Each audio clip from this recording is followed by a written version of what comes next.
going on, you guys? It's your boy Patrick, aka Addicted to Combat, back for another week of fights. This time I'm talking Bellator 285, the main card 5 fights, and one additional prelim I'll discuss.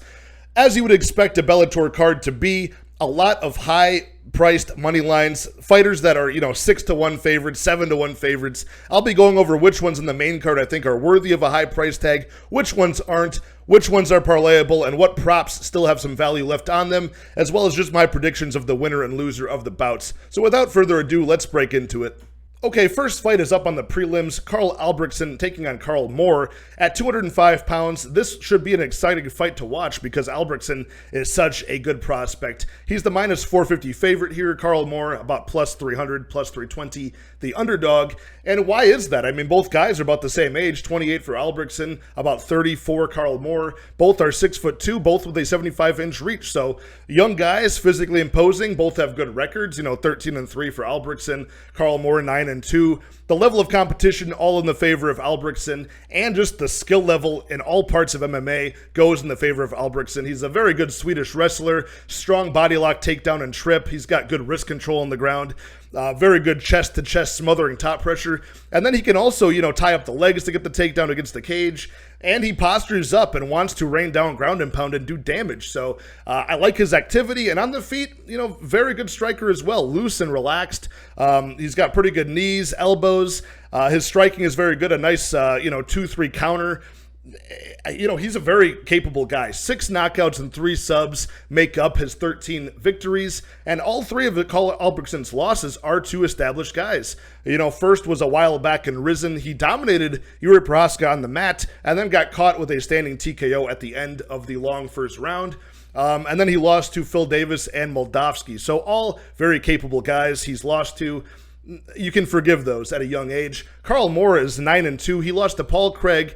After dominating Paul Craig in round 1, he got snatched up by a guillotine in round 2, but his second loss was kind of showed his lack of durability. He got hit by a clubbing right overhand by the current, not the current, but at the time he was the current heavyweight champion, Mauro Sorelli. So that was a champion versus champion bout in Cage Warriors. Carl Moore stepped up, not really giving that much size up, but you can see his striking defense needs a lot of work. Very awkward guy is Carl Moore. On the feet, he's a tall southpaw striker, very slow plotting, not very good footwork at all. His feet are often very close together, can lead him to be off balance. Not very good counters, at a southpaw that lead right jab, not very good technique. He's always throwing kind of like hooking shots. His best chance is probably not even a puncher's chance here against Albrektsson. It's probably something on the ground, snatching up a guillotine or maybe getting the back somehow in a scramble. That would be his best path to victory in my opinion. I think Carl Albrektsson, even at this price tag, is parlayable, but I like him by the prop inside the distance. Either by knockout or submission he could win. End the fight, it's plus 150. Very good way to transform that giant moneyline price tag. And fight does not go to decision here, is sitting around like minus 130, minus 135. I like that as well. It covers both sides. And I think Albrektsson has a very good chance of finishing this fight. So he'll probably end up taking the path of least resistance, getting the takedown on Carl Moore, and just pounding him out on the ground. So give me Albrektsson, very confident pick on the prelims. Okay, the Irishman fighting in front of his home crowd in the main card here at featherweight. Clarke, 5-0 undefeated. Pretty much a jiu-jitsu fighter, but he's got pretty good wrestling as well and serviceable stand-up. He's now fighting on short notice a guy named Hudson, who's a Brazilian fighter, of which there's like no footage of fighting-wise anywhere. I had to dig super deep to find his last fight in Brave CF, where he fought a guy named Omar Salamanov and lost. Tapology has it as a round 2 rear naked choke. It was actually a round 2 arm triangle choke that he got defeated by in round 2. It looks like he's lost 2 fights by submission. He's won 3 by sub and, won 2 by knockout. I think this guy, Hudson, is a BJJ brown belt. Not surprising. He is Brazilian, going to be an inch taller here, and he's 32 years old.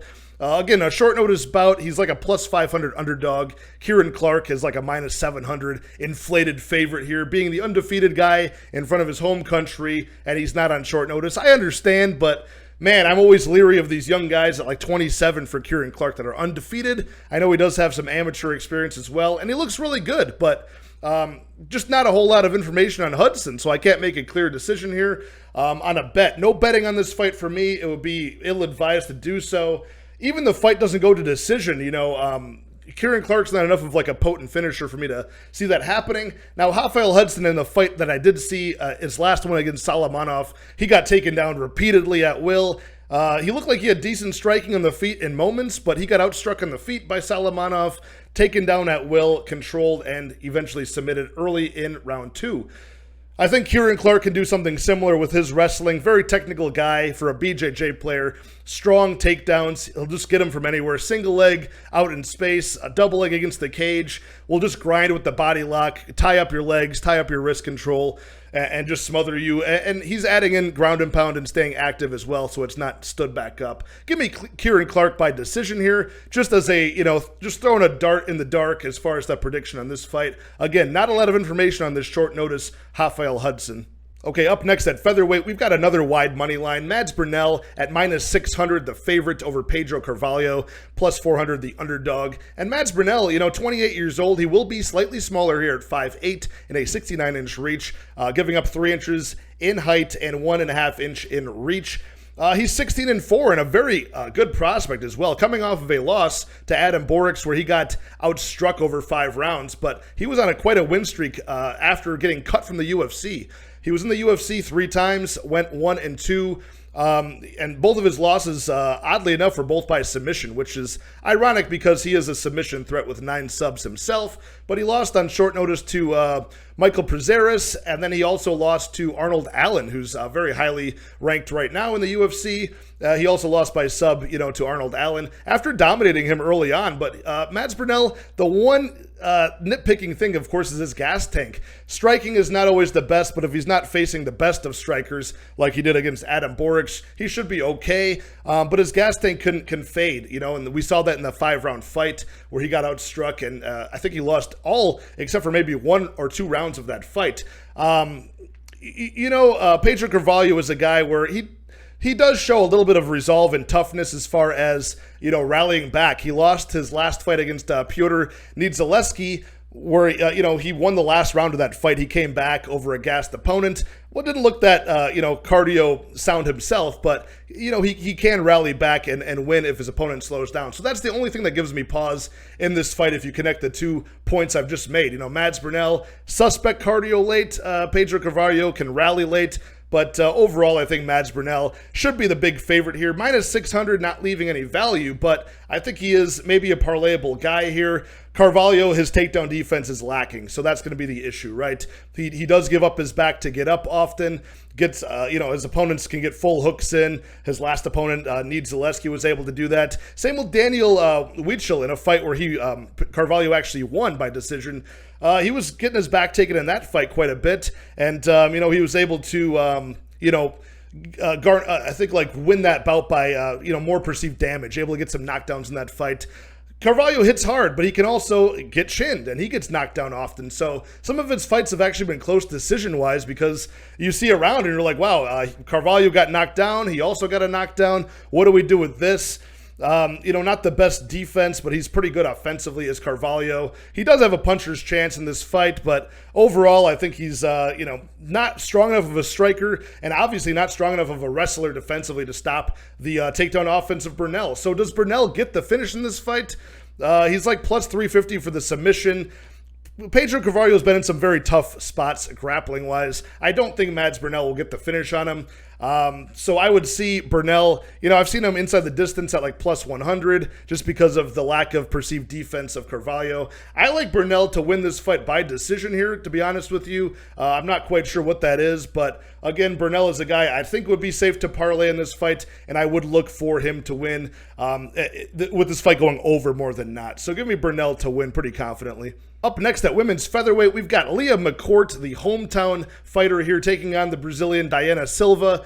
Both women have fought in the organization before. Of course, Leah McCourt coming off of that loss to Kavanagh not too long ago. I think that was also in Ireland, I want to say. And she lost that fight, even though in round 3 she pretty much had a freebie. Kavanagh's was dealing with that leg injury, could barely keep her balance, and still was able to, off of the activity in rounds 1 and 2, basically win the fight. So McCourt's coming off of that loss. She's going to be taller by 1 inch at 5'8", and younger by 2 years at 30 years old. Diana Silva, gonna only be lacking a half of an inch in reach at 68.5-inch reach. 10-7 record, kind of deceiving. I mean, obviously it's a bum record and she's not that great. 8-5 in decision results as well for Diana Silva, but I think she's going to be the physically stronger woman here. And Leah McCourt's going to have to really work hard to get takedowns in this fight. I think Leah McCourt's going to be at a big striking disadvantage from what I've seen. Diana Silva, not the most power, but she does have a crisp jab, a crisp lead left hook. She stays busy with the leg kicks, as Leah McCourt tends to as well. And she holds center extremely well. So McCourt's going to have to really crash the pocket here. Risk getting hit several times clean on the face by the boxing of Diana Silva for McCourt to work her clinch game against the cage, where I think she's got the best chance at winning the fight. Now, I think Diana Silva is going to have way more chances over the course of 3 rounds to employ better striking over McCourt. Then McCourt's going to have an opportunity to work on the cage and try to stalemate this with, busy work against the cage, looking for the takedown, of which McCourt never really has very good control of her opponents on bottom. So it could play out extremely close, and the money line reflects that, right? It opened up with McCourt as the favorite. Now she, even with all the simp betting I'm sure is going on McCourt's favor here, she's still the plus 100 even money play. Diana Silva about a minus 120 favorite, and that's the side that I'm on. I'm on the side of Diana Silva. I think she does get this done with her better competent striking and aggressiveness and just being strong enough to keep this fight standing. So I think the best play for this one, I don't see either girl finishing the other. That would be very unlikely. The overs are like, the over 2.5 is like minus 320. Fight goes, I'm seeing at minus 250, minus 260. I like Silva to win by decision at plus 150. I'm seeing on Bovada Sportsbook. I'll try to look and see if I can get a better price on that, but that's not really bad to transform a minus 120 and inflating line on the money line. Transform that to the most likely path to victory here. I also think that Silva seems to have better cardio over 3 rounds as well. So give me Diana Silva to win by decision. Okay, the co-main event of this Bellator card in Dublin is at light heavyweight, and I gotta hand it to Bellator, man. They're always having these awesome freak show fights, either sacrificing somebody who shouldn't be fighting anymore or just letting somebody fight who doesn't have any dignity left or needs a paycheck, and that might be Melvin Manhoef, who is not going to lie, Melvin Manhoef is a legend. If you've never seen him fight before, then you've never watched an MMA knockout compilation, because he has those all over the place, competing in kickboxing and MMA since the 90s simultaneously. The guy has some, notable moments, wins over guys like Ian Freeman, knocked out Mark Hunt very early in their fight, a win over the original Cyborg, Evangelista Santos. He's had some good moments. He's also been put on a poster by guys like Tyrone Spong, who, beat him in kickboxing, Gokhan Saki, who beat him in kickboxing. In Strikeforce, he got knocked out really badly by Robbie Lawler by that big clubbing overhand right. All of those were, losses. All of his big knockout losses are to guys back in the day when Manhoef was really eager to push the pace and get in people's face, swing wildly, and then he would get knocked out as a result. He's been knocked out in MMA alone 6 times, pretty badly in a lot of those. I think his most recent knockout loss was to Corey Anderson a couple years ago in Bellator. So he's coming off of a layoff as Manhoef, and that fight against Anderson was a ground and pound stoppage. Now, what the hell is his last win? I know he's won sort of recently, I think, in Bellator. Let me find it here. Oh, yeah, Yannick Bahati, he beat by TKO. So, yeah, he was able to knock him down standing early in that fight and actually brutally knocked him out with a ground and pound stoppage, punches from full guard, I believe, if memory serves me right. So, he's coming off of 1 loss, but that was back in November of 2020. Yoel Romero is coming off of a victory in the third round, but he started beating on Alex Polizzi in round 2, dominantly beat him in round 2, dominantly stopped him at the end of round 3, and that was in May over a 30-year-old. Yoel Romero is 45, so naturally he's the more active guy. He's, his string of losses before coming to Bellator was all to the top guys, right? We're talking Paulo Costa by a close decision, Izzy, and also who else? Robert Whittaker by close. So he's not getting clobbered in these losses. He comes to Bellator, loses a 3-round decision to Phil Davis. A split decision on paper. It was pretty unanimous at the time. He's a minus 700 favorite over Manhoef, who's a plus 500 underdog. It seems about right. So the question's not if Yoel Romero wins. He should win this fight pretty easily. It's when and how. So I'd imagine in his older age here, Yoel Romero's not going for takedowns unless they come easy to him. He's going to be like Manhoef here, just skirting around the outside, waiting for his opponent to open up, and then he explodes, as Yoel Romero does, with a very explosive either knee, jumping attack, a big 1-2 from the southpaw stance, some big explosive movement, then he stops, recharges. This could take a while, and I'm going to be a Yanni the Greek here, and I like the over 1.5 in this fight. I think both guys are not going to want to embarrass themselves at this age. Obviously, Yoel Romero can put the pressure on and challenge Manhoef, but Manhoef's pretty tough, honestly, unless he's really just leaving his chin out there rushing forward. He's not getting knocked out by one strike, so the minus 125 line on the over 1.5, I do like.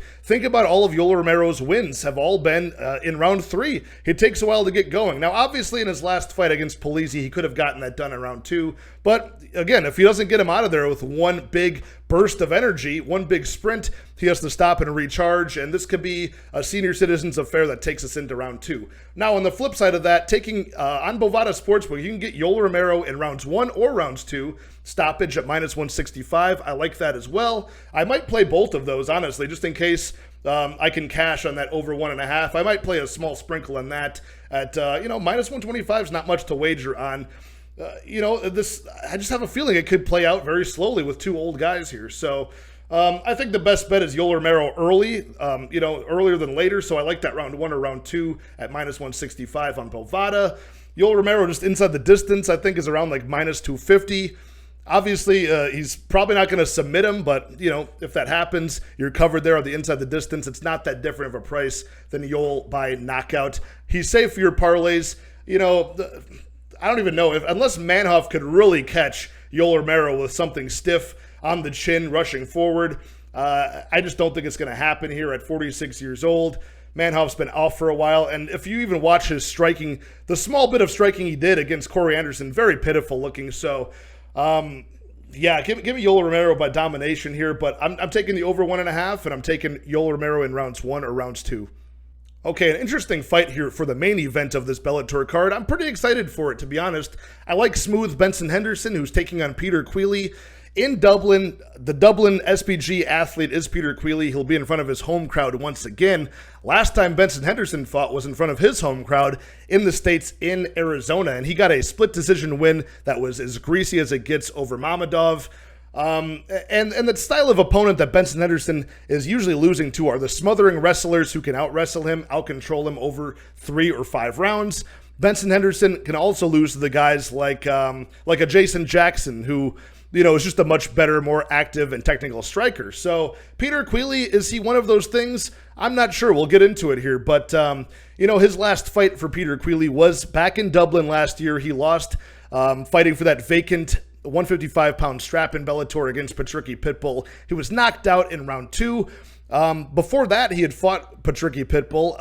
I think that was in Connecticut here in the States, and he got a TKO cut stoppage win at the end of round 2. And he was, I think he got that strike from bottom position. So he was getting out-wrestled, I think outstruck by Patricky Pitbull in that fight. They had to run it back, and then he got knocked out in the real fight. Before that, he almost got finished, did Peter Queally, by Ryan Scope. Ryan Scope's cardio then ended up failing, and it was a hell of a comeback TKO for Peter Queally in that fight. So he's in close fights himself. Peter Queally is one of these guys with very unorthodox, almost a Conor McGregor-esque style of striking, right? Kind of a wide base at times, looping strikes. He likes to really close the distance fast and try to end the fight with his strikes. Not always the most accurate.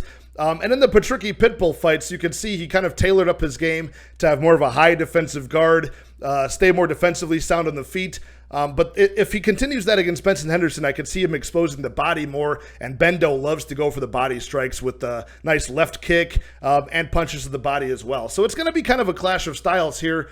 I give Henderson the more technical striking, the more technical wrestling advantage as well. But will he use it? Benson Henderson is not a guy in his later fights now at 38 years old that uses the wrestling very often.